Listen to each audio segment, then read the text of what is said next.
The stiff-legged deadlift is a very effective posterior chain exercise that can often be confused with the Romanian deadlift.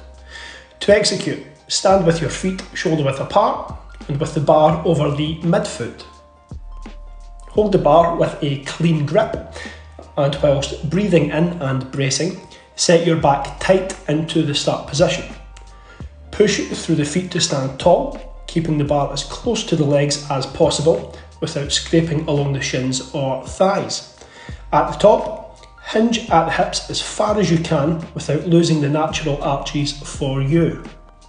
For myself, the main emphasis for the stiff-legged deadlift is on the concentric portion, but that doesn't mean you let yourself go and turn flaccid on the eccentric. Control the bar back down to the ground. I also take out the momentum of the exercise by having a small dead stop between reps. And lastly, I like to keep the same focal point throughout, and you just need to remember that the body moves where the eyes go. The stiff-legged deadlift primarily strengthens the back, glutes and hamstrings, but it will also strengthen your grip and the shoulder girdle due to maintaining a bar path over the midfoot. It can also be carried out with a snatch grip or standing on an elevated surface.